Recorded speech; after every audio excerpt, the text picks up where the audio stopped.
Hello mga kacharat! Welcome to my vlog. Kung sino pa ang hindi nakaka-subscribe sa ating channel, Frances Ward, paki-subscribe naman at pakipindot lang yung ating bell button para po sa susunod po na ating mga videos ay kayo ay ma-notify.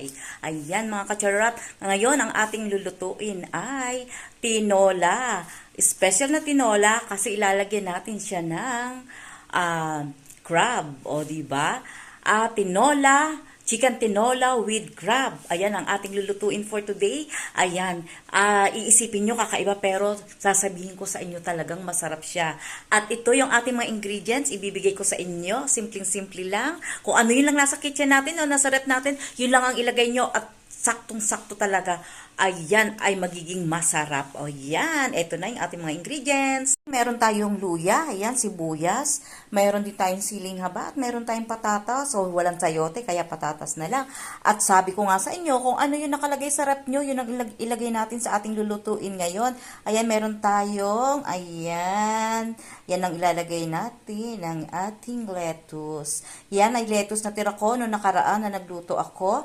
At ngayon naman, ayan ang ating chicken tinola with crabs. Ayan, hugas na hugas yan. Kaya, siguradong mamaya ang sustansya may bibigay niya sa ating katawan. Simpleng-simple lang ating gagawin pagluluto. Ayan, let's go! Magluto na tayo. Siyempre sa ating pagluluto, lalagyan natin yung ating kawali ng small amount of cooking oil.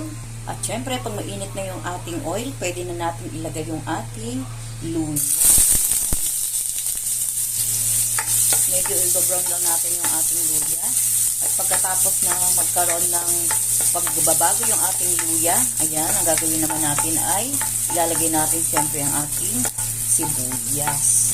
Ayan, pag lumabas na yung aroma ng ating ginger, ilalagay natin ang ating sibuyas. Ayan.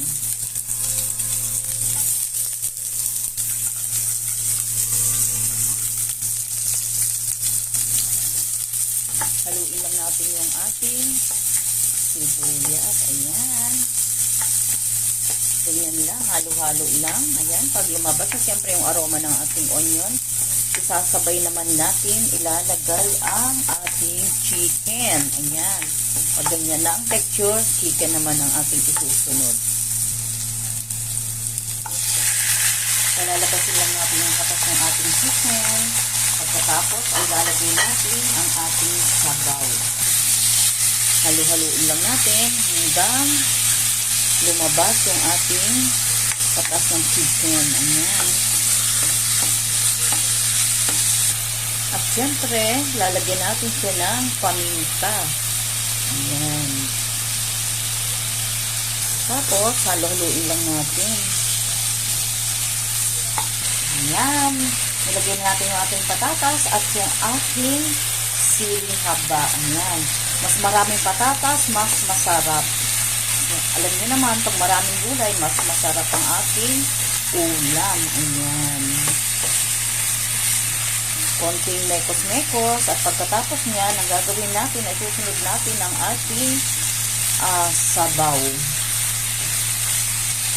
Susunod na natin yung ating 300 ml na sabaw. Ayan, 300 ml. Dahil nag-iisa lang naman tayo, kaya yan lang ang ating sabaw. At pagkatapos niyan, ay ilalagay naman natin ang ating chicken cubes para magsilbing pampalasa sa ating nilulutong chicken tinola with crabs. At ngayon, tatakpan lang natin siya for about 10 minutes bago natin siya i-check. Para lang maluto yung ating chicken, lumambot at ang ating patatas. After 10 minutes, ayan ang ating chicken tinola. At ngayon, ay lalagyan na natin siya ng crab. Ayan. Yan na yung ating crab. Wow. Lulutuin lang natin siya ng about 5 minutes.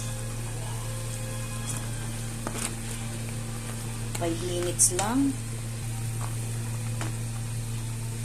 Tatakpan lang ulit natin siya ng mga 10 minutes. 5 minutes. Ayan o, nagbago na ang kulay ng ating alimasag. Ang ibig sabihin yan ay luto na. At dahil luto na yung alimasag natin, ilalagay na natin ang ating lettuce. Ayan. sari-saring gulay. Yung ating lettuce. Wow!